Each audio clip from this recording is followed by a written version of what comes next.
Happy 4th of July, everybody. And I know it's been a while since I've done another video. The last video I did was for Artemis Fowl, and long story short, if anybody has not seen that video, I'll give you my quick thoughts.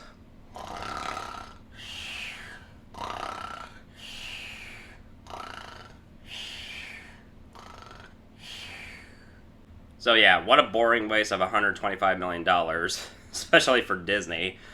So anyway, for this video, I wanted to do an expansion on my VHS collection, since I've been collecting VHS tapes right now more than I've been collecting Blu-rays. I still have a ton of Blu-rays, believe me. As for what movies I added in my Blu-ray collection recently, I've added Jurassic Park, Raiders of the Lost Ark, The Sandlot, Man on Fire. I'm trying to think of what else. What else did I add? Spider-Man Far From Home. And I think that's about it, really. Not much, really, but I'm still collecting as many Blu-rays as I can. But, well, for this video, I wanted to do an expansion on my VHS collection, so without further ado, here is my VHS collection Part 2. So let's start off with Titanic. Another James Cameron masterpiece. Mostly James Cameron has always been one of my favorite directors. I loved his movies ever since I first watched Terminator 2 back when I was a kid. I didn't watch the original Terminator until I was about 9 or 10, I believe. But when it came to Titanic, this was one of the few movies that actually made me cry. There's a few movies that can do that to me, The Green Mile being the big one, but mostly when it comes to Titanic, especially when it comes to certain moments, for a lot of people that's when the waterworks start flowing. Mostly, I mean, this won 11 awards at the Oscars, including Best Picture. And as for, I know, some people I know have, a lot of mixed feelings on this movie, but mostly, I think it's great. It's great for what it is. And, mostly, long story short, even though I'm not a huge fan of romantic films, this one, however, gets a pass, mostly because of the two performances from Leonardo DiCaprio and Kate Winslet. They are amazing in this film. Next up, Young Frankenstein. I wish I could do a whole video about this, because when I first watched this as a kid, it made me laugh my ass off. I could go on all day, like I said. It's just, I don't have the time. Plus, I have another video to do, and you might guess what it is. Don't worry, I'll get there. Next up, The Mask of Zoro. Now, this is one of the few movies that my grandfather showed me that I absolutely love. I love the performances from Antonio Banderas and Anthony Hopkins. And of course, Martin Campbell's direction, it's spot on. We all are fans of Martin Campbell's work, even though some of his recent movies have been hit or miss. But mostly, any of us who are huge fans of his work, we love his work on this, and of course, his work on GoldenEye and Casino Royale. Two of the best Bond movies he has ever done, and mostly Casino Royale is... Even though Skyfall back then was my favorite Bond film, right now it's Casino Royale, so... But anyway, his work on The Mask of Zorro is spot on, it's amazing, and I never get bored with this movie. Next up, X-Men. Now, in part 1, you might have seen this already on my last part, right around the last part of the video, where I got to my cover list tapes, and X-Men was one of them. I saw this at I saw this hanging in at a peddler's mall, and I was like, even though I have this on it doesn't have a cover on it, I was like, I'm just gonna get it anyway. But mostly when it comes to the first X-Men movie, it was one of the few movies that I would watch over and over again on DVD, and I would never, for once, be bored with this one as well. I think I was 4 or 5 when I first watched this. It was around the time where I started getting way into superhero movies. Mostly what got me into liking superhero movies as a kid, there was Sam Raimi's Spider-Man, there was the Tim Burton Batman, and of course Richard Donner's Superman the movie. But X-Men was also special in that category for me. Mostly when you have actors like Patrick Stewart, Hugh Jackman, Ian McKellen, Halle Berry, and so many others. I mean, especially Hugh Jackman as Wolverine. Honestly, I don't care who they get to play as Wolverine in the MCU. You cannot replace Hugh Jackman. And any of us who are on that opinion are, I mean, you agree with me wholeheartedly. It's just, you just can't. You just can't replace Hugh Jackman. It's like a law. It should be a law. I know I'm getting way into this, but that's my personal opinion. Don't replace Hugh Jackman. He's perfect the way he is as Wolverine. But even though this is not my favorite in the X-Men movies, my personal favorite is, of course, Logan. But this was a good way to start a franchise. It's too bad it ended with a whimper in Dark Phoenix. Why did they have to make Dark Phoenix? Honestly, I don't know. But anyway. The Untouchables. Now, honestly, I have not seen this movie yet, but my grandfather would tell me how much he loved this movie, mostly because of Sean Connery's performance. I think he won an Oscar for Best Supporting Actor, and honestly, I mean, we all love Sean Connery. He's amazing, and even though I have not seen this movie, I mean, it's on my to-do list, believe me. The Fugitive. Now, this is one of my few personal movies starring Harrison Ford and Tommy Lee Jones. This is just such a kick-ass movie. Today, we celebrate our Independence Day. And don't worry, I will have a video for this soon. Believe me, I will. Now, what can I say about Independence Day that hasn't already been said? It's just awesome. It's not perfect, believe me. The special effects right now, they have dated, especially for a movie that's over 20 years old. Honestly, I mean, as a kid, this movie just blew me away. I mean, mostly because of the effects. I mean, especially when you have, like, buildings like, you had the Empire State Building blowing up, and of course the White House. I mean, a lot of people back in the 90s, they saw the trailer and they were like, "Whoa, I have to see this movie." Little personal info. My father would tell me the story about, like, he would take my mom to see this movie, and he remembers they had a difficult time finding a seat because the theater was packed.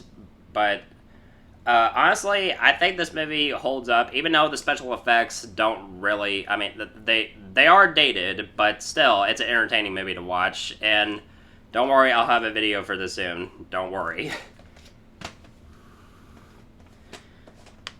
Next up, You Only Live Twice. Now, when it comes to the Sean Connery Bond movies, there's like a few that I absolutely love. The first three, mostly. There's Dr. No, From Russia with Love, and of course Goldfinger. Goldfinger obviously being the best one. But he returned mostly for paychecks. Thunderball, I don't really mind. I think it's entertaining, as well as this one. I mostly... the one scene that I love is the helicopter chase. It's... everything about that scene, it's just... And of course, they had the theme music. It's just spot on. And of course, I cannot forget to mention Donald Pleasance as Ernst Starville Blofeld. It's still pretty good, even though I don't think it's perfect. Say hello to my little friend, Scarface. Al Pacino's performance as Tony Montana is awesome. There's so much that I love. The direction is amazing. I love the cinematography. I love the score, and most of his lines are just so quotable. I mean, say hello to my little friend, obviously being a big one, or we'll say goodnight to the bank guy. There's just so much that a lot of people can love about this movie. My best friend Austin, he loves this movie, and don't worry, Austin. I promise we will have a video for this soon. I don't know when we'll be able to review this, but we'll get there. Don't worry. This is an A+ movie. Next up. Of course, I had to have RoboCop in my VHS collection. Of course, I had to have RoboCop in my VHS collection. It's just... How can I not? How can I not? It would just be... What would be wrong with me? But, there's so much that I love about RoboCop, and if you've seen my review, you probably know my thoughts about this movie.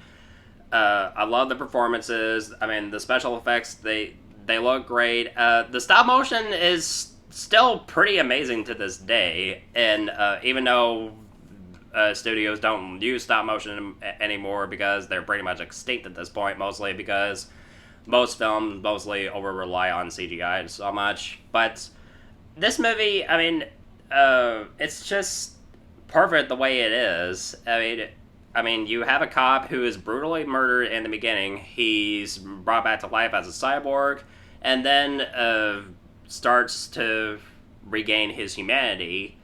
And the storytelling is just, there's just so much that I mean, if you've seen my video, then you probably know what all of my thoughts on this movie. I love the performances. I love the action. The score is amazing, and this is also another movie I will never be bored of. It's one of the best films from the 80s.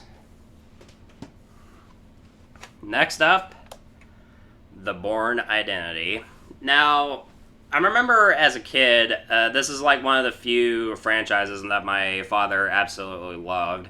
He loved the Jason Bourne movies, and Matt Damon as Jason Bourne is a badass, and I love the action sequences, and and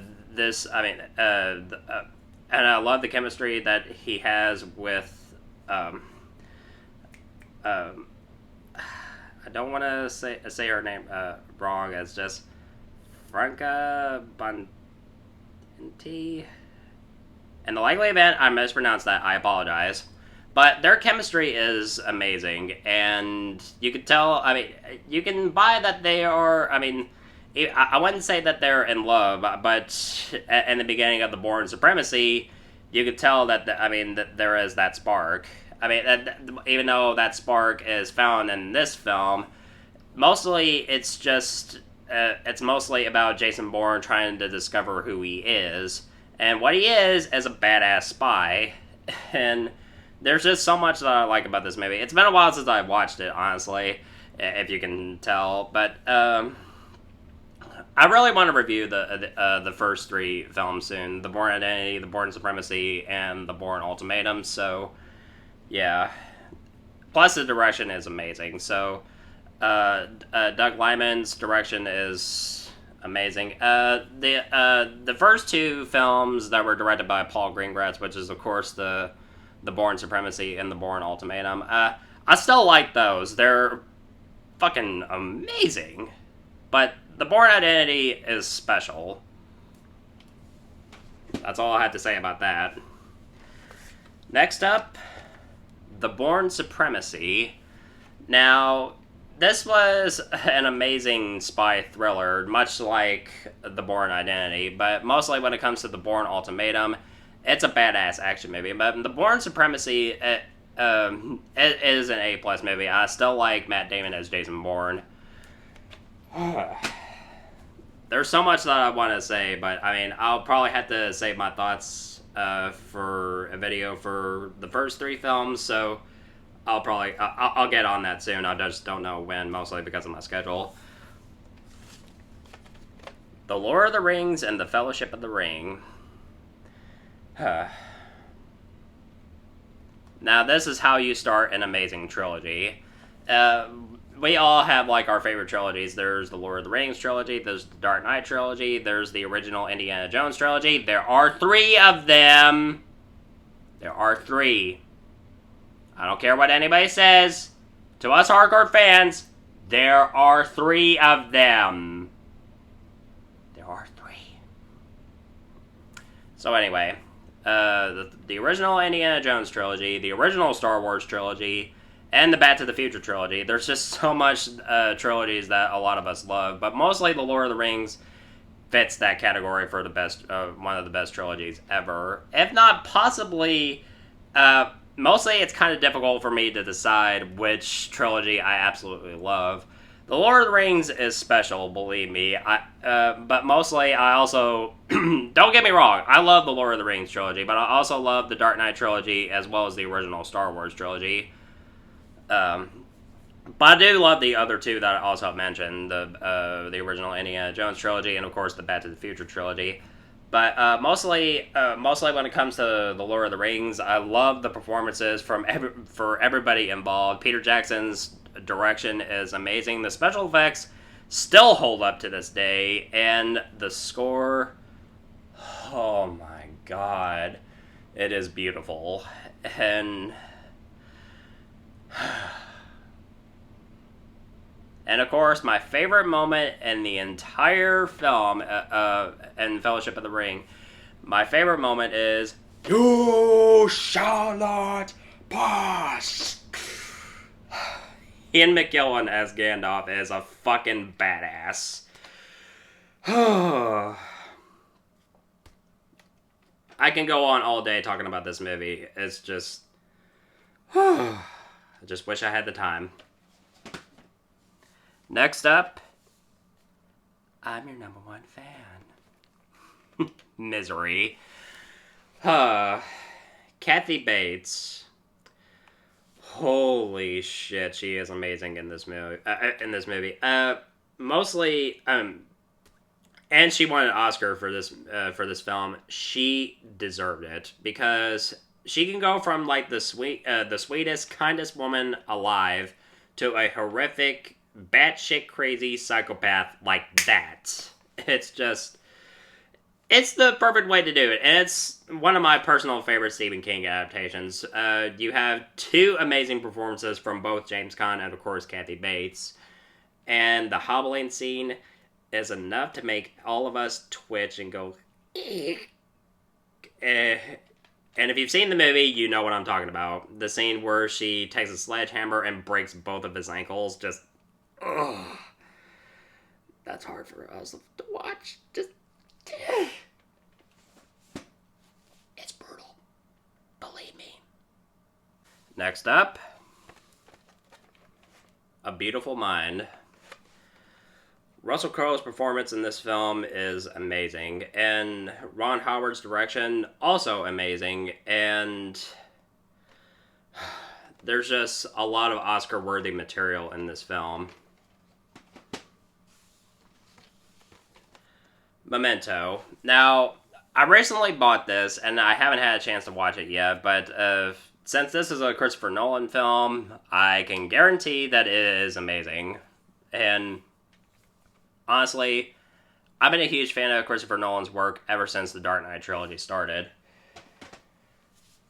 Next up, The Mummy. Now, a lot of some people might have like a lot of mixed feelings on this film, as well as the other 2 films in this trilogy. Mostly, this was one of my childhood favorites. The Mummy Returns can be fun for what it is, even though the CGI is crap.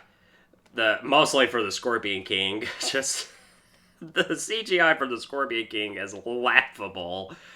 Some of the effects, I mean, some of them hold up, some of them not so much. Mostly because most of the CGI mostly involving Imhotep in his mummified form. It's just, some of it, I mean, like I said, some of the effects work, some of them don't.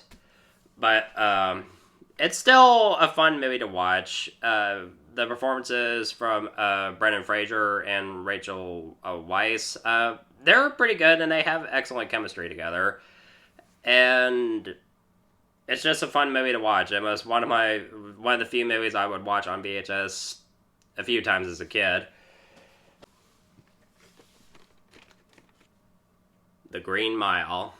Now, when it comes to The Green Mile, the ending is enough to make a grown man cry. I love the performances from both Tom Hanks and Michael Clarke Duncan. Rest in peace. This was his best role, and I don't think anybody else could have pulled that performance off as well as he did. When you have a character like John Coffey, you have this man, this huge fucking dude, who is accused of raping and murdering two white girls. As the film progresses, you find out that this is the kind of guy who wouldn't even hurt a fly, and his one of his last few words right before his execution, right when they're about to put the black hood on him, he's like, "Please, boss, don't put that thing over my face. Don't put me in the dark. I was afraid of the dark." That's just... that is an Oscar-worthy performance. I just wish he had won. If he had won, but that he is worthy of that trophy. But I mean, he was nominated. That nomination, he deserved it. It's just the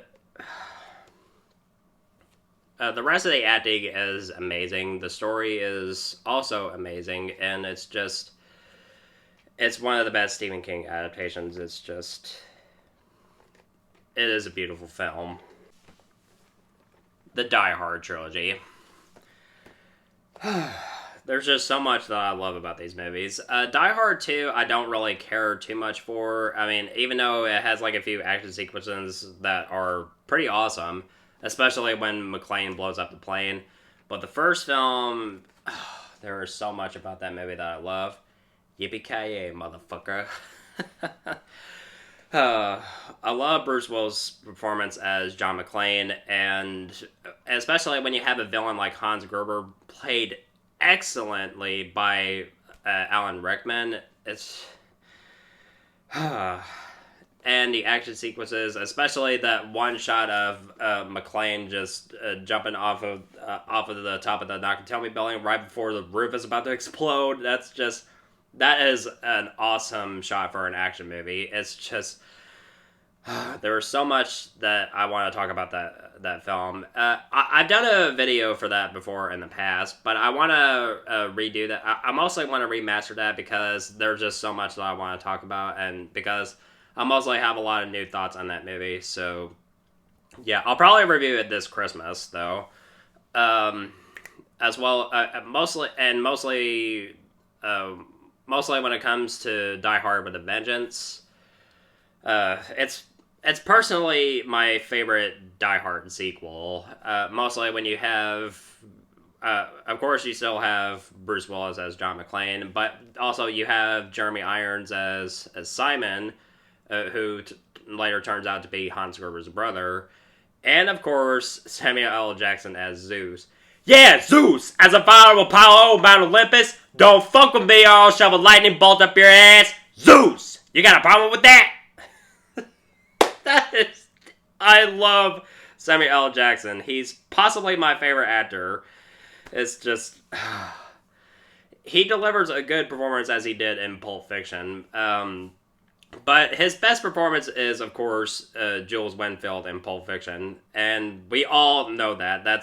A lot of people can agree with me on that. And if that's not your favorite Samuel L. Jackson performance, that is fine. That is totally fine. But it is amazing. But Samuel L. Jackson's performance in Die Hard with a Vengeance is just... it's hilarious. And there's just so much I also like about Die Hard with a Vengeance. Honestly, I can't decide which Die Hard film I love. Mostly it's a tie between Die Hard and Die Hard with a Vengeance. I mean... they're both amazing movies. Next up, The Last Samurai. Now, this is an amazing movie, and it's one of the best films in Tom Cruise's career. This is just an amazing movie. The Lord of the Rings, The Return of the King. Now, this is one film that has managed to sweep the Academy Awards, even being the first fantasy film to win Best Picture. It is worthy of that trophy, and there's just so much that a lot of people can love about Return of the King. The performances, the amazing action sequences, they're just epic, especially towards the end. Like I said, the performances is amazing. The acting is spot on. It's just some of the best acting you can ever see, especially for a fantasy film. The score is also, it's just beautiful. The special effects, they still hold up to this day, and is the best way to end a trilogy. This is how you end a trilogy. It is just perfect. And it's my personal favorite in the Lord of the Rings trilogy. Next up, Batman Returns. This is also another tape that if you've seen if you've seen part one, you notice that I have this on a small collection of coverless tapes. So I decided to get one with a cover on it as well. I like this movie, but I don't love it as much as the 1989 Batman movie. But still, it's pretty awesome. I still think Michael Keaton looks badass as Batman. Michelle Pfeiffer as Catwoman. Meow. And Danny DeVito as the Penguin. He was pretty good. The makeup was phenomenal. I liked how they... although I think they went a little bit overboard with how grotesque they made the character, but still, he was pretty good. I like Tim Burton's direction, although they went a little bit too dark, and of course, a lot of parents have put complaints about how dark and violent the film is. But I'm like, have you all seen the first movie? It was also dark and violent. What the hell did you expect? I mean, that's like a lot of people wanted to go for that. And of course, it sent the series down the wrong path, mostly with the two Schumacher movies. Mostly when it comes to Batman Forever, it's not my least favorite film in the original Batman film franchise. I would rather watch that over Batman and Robin. But still, I mean, I like Batman Returns, so yeah, it's still pretty awesome. True Lies. Now, Arnold Schwarzenegger is awesome, and it's also another James Cameron movie, so what can you expect? Of course it's going to be awesome. $1 Million Baby. A spot-on Oscar-winning film. Hello, my name is Forrest Gump. My mama always said life is like a box of chocolates. You never know what you're gonna get. Of course, I had to have Forrest Gump in here. There's just so much that I want to talk about Forrest Gump. It's just an amazing film. And it came out in 94, which is honestly, in my opinion, the best year for film. You had Forrest Gump, you had Shawshank, you had Pulp Fiction, you had The Lion King. It's just... And of course you had Speed. It's just... There's just so much about that year in film that I absolutely love. Was this worthy of Best Picture? Well, honestly, there was a lot of contenders for Best Picture that year. Honestly, I think it should have been at least a tie between... I don't know if that can work, but... I mean, it's a thing for the Razzies, for Worst Picture, but... honestly... For me, it would be a tie between Pulp Fiction and The Shawshank Redemption. But still, I love Forrest Gump. There's just so much that I love about that movie. It's just... Tom Hanks' performance is, of course, amazing. I love the other performances as well. Robert Zemeckis' direction is also amazing, and I love how the story unfolds, and it's mostly Forrest just sitting on a bench and telling his story to like various strangers, and most of his lines are just so quotable. It's just, of course, life is like a box of chocolates. You never know what you're gonna get. And from that day on, if I was going somewhere, I was running. And of course, if anybody's feeling tired, they would be like, I'm pretty tired. Think I'll go home now. There's just so much I love about Forrest Gump. Star Trek II, The Wrath of Khan. Now, personally, I'm not a huge Star Trek fan, but although I'm not huge on Star Trek, this is a pretty good movie, so this gets a pass.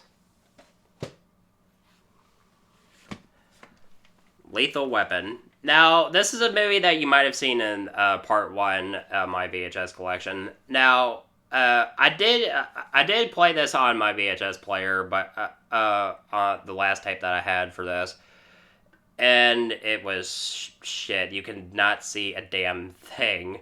But so I got another tape, and thankfully this one works. But so long story short, it's a pretty awesome movie to watch. It's one of my favorite movies from the 80s. Speed.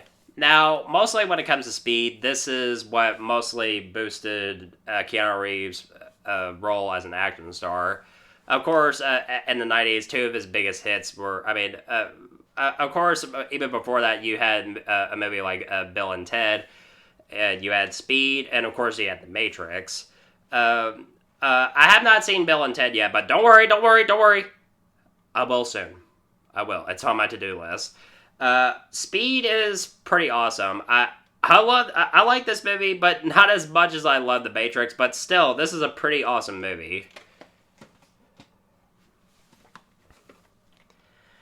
Now, this is one creepy-ass movie, even from the 60s, Invasion of the Body Snatchers. This was possibly my favorite Harry Potter movie back when I was growing up. Harry Potter and the Chamber of Secrets. Now, even back then, right before this movie even came out, I liked The Sorcerer's Stone, but this was my favorite Harry Potter movie growing up. But my personal favorite right now is the Deathly Hallows Part II.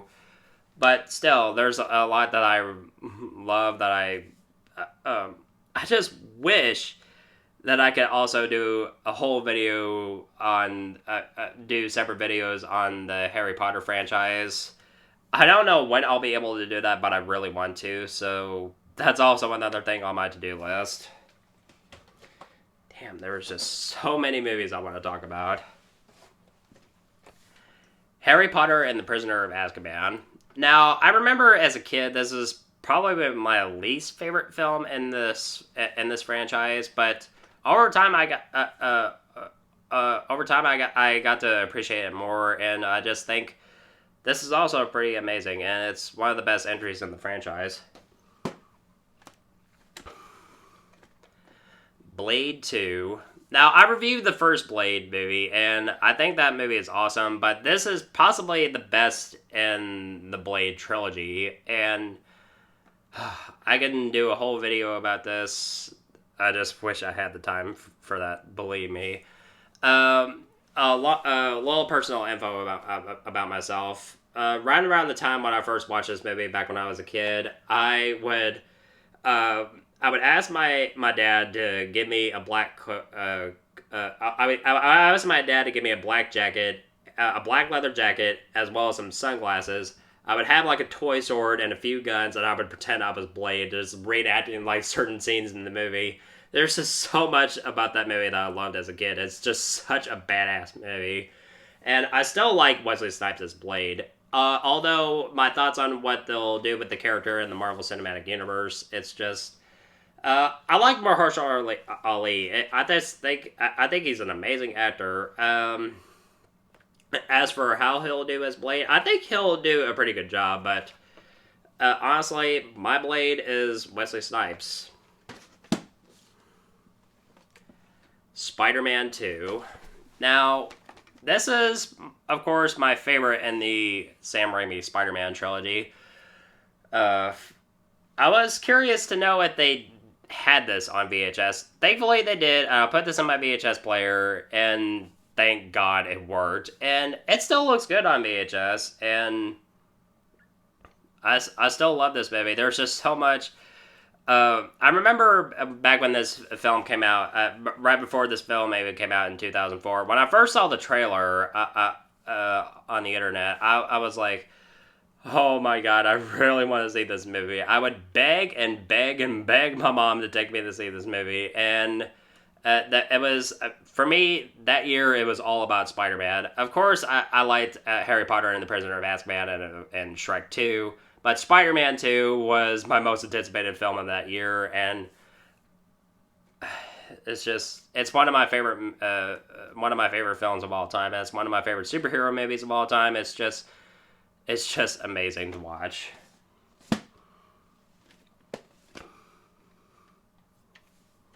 My name is Maximus Decimus Meridius, Commander of the Armies of the North, General of the Felix Legions, loyal servant to the true Emperor, Marcus Aurelius, father to a murdered son, husband to a murdered wife, and I will have my vengeance in this life or the next.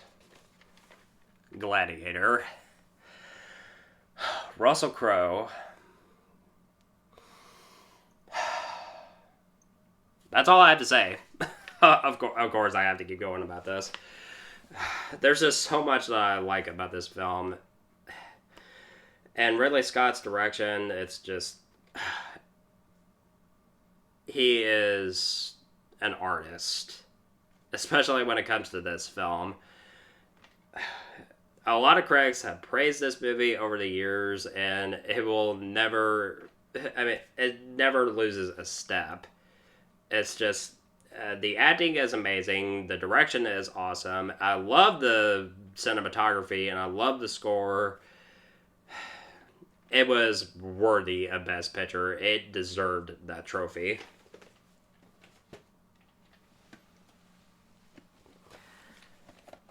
The Sixth Sense. I see dead people. I love the acting in this movie, and it's probably the best M. Night Shyamalan movie, and that's saying something, because most of his movies are mostly hit and miss at this point. It's just, there's like a few Shyamalan movies that I absolutely love. The Sixth Sense being one of them, Unbreakable, Signs, and Split, and that's pretty much it. And some of his other movies, you have like The Happening, which is hilariously bad. You have The Last Airbender, which is a piece of shit. And you have After Earth, which is another boring piece of shit. But mostly when it comes to The Sixth Sense, I honestly think it's his best film. It's a three-way tie between... well, for me, it's mostly a three-way tie between The Sixth Sense, Unbreakable, and Signs. That's my opinion. Braveheart. For a movie that's 25 years old, it is still amazing to this day. It's just such a beautiful film to watch, and it's heartbreaking. It's just, especially when you get to the end, there's just so much that I want to talk about. It's just... Mel Gibson, you are amazing.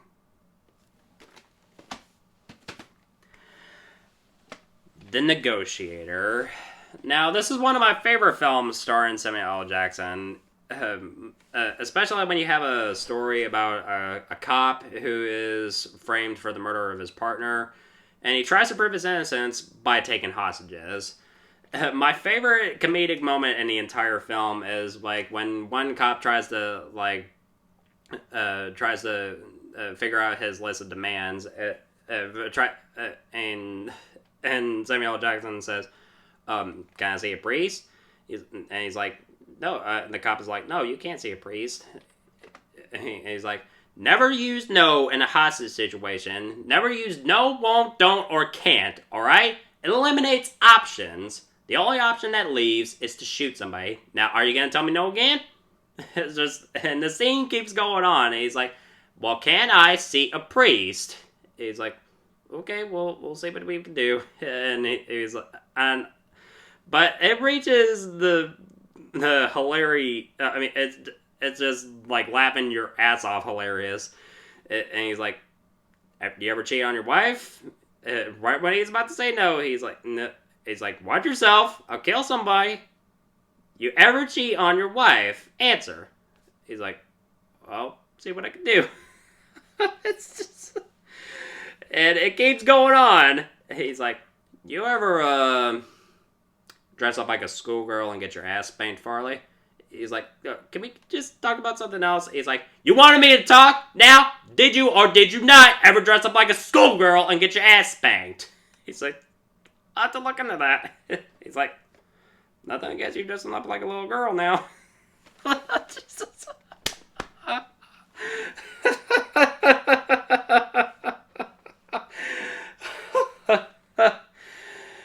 I love that scene.